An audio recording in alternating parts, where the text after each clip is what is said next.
Today or tomorrow আমাদের সংসদ ভবনে আমাদের লাল সবুজের পতাকার পাশে শোভা পাবে লা ইলাহার পতাকা। এটা আমাদের বিশ্বাস, এটা আমাদের স্বপ্ন। আমরা ইসলামকে একটা বিজয়ী শক্তি হিসেবে দেখতে চাই। বিশ্বনবীকে আল্লাহ তাআলা অনেক দায়িত্ব দিয়ে পাঠিয়েছেন। প্রাইম রেসপন্সিবিলিটি, দায়িত্ব হচ্ছে লিউযহিরাহু আলা দ্বীনি কুল্লি। পৃথিবীতে মানব রচিত যত মত, যত পথ, যত কথা, যত আইডিওলজি, যত ডক্ট্রিন আছে, সব কিছুর কবর রচনা করে ইসলামের পতাকা উড়াইয়া দিতে হবে। এটা বিশ্বনবীর প্রাইম রেসপন্সিবিলিটি। এই দায়িত্ব নিয়ে বিশ্বনবী এসেছেন। আমরাও যেন ওই পথের পথিক হতে পারি, আল্লাহ তৌফিক দাও। আমি এই বইটা থেকে কিছু কথা বলবো। আমরা বক্তারা এই বইটা থেকেই কথা বলি। বলেন তো বইটার নাম কি? এই কোরআনে কোনো ভুল আছে? সন্দেহ আছে? সংশয় আছে? প্রতিদিন এই বইটা একটু একটু তেলাওয়াত করবেন তো? ইনশাআল্লাহ পড়েন। প্রতিদিন একটু একটু করে হলেও এই কোরআনের বঙ্গানুবাদ পড়বেন তো? ইনশাআল্লাহ পড়েন। আমরা কোরআনের অর্থ বুঝি না, ফলে কোরআনের কথাগুলো আমাদের হৃদয়ে টাচ করে না। আরব শায়েখরা যখন তেলাওয়াত করেন, আযাবের আয়াত আসলে কাঁদে, জান্নাতের আয়াত আসলে সাবলীল কণ্ঠে তেলাওয়াত করে।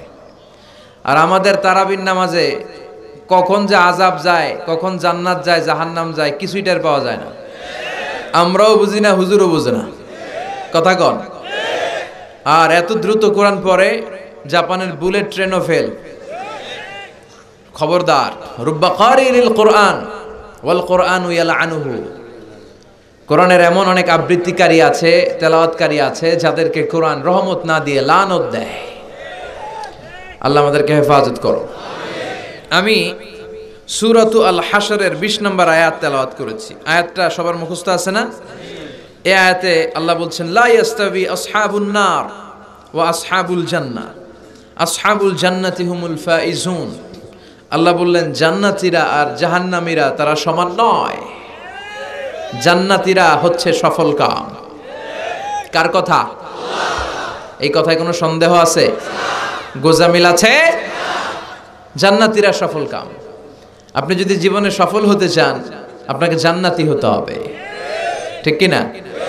কারণ জান্নাত এমন জায়গা যেখানে কোনো কষ্ট নাই, যেখানে কোনো দুঃখ নাই, যেখানে আছে খালি আরাম আর আরাম।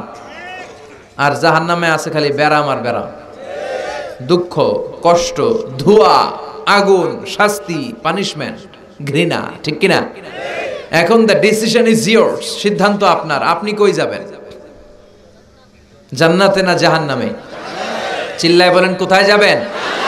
মালিক তুমি জান্নাতে, তোমার পাশে আমায় একটি ঘর বানিয়ে দিও, একটি ঘর বানিয়ে দিও সে বিভীষিকাময় মহাদিনে, তোমার প্রতিবেশী করে নিও।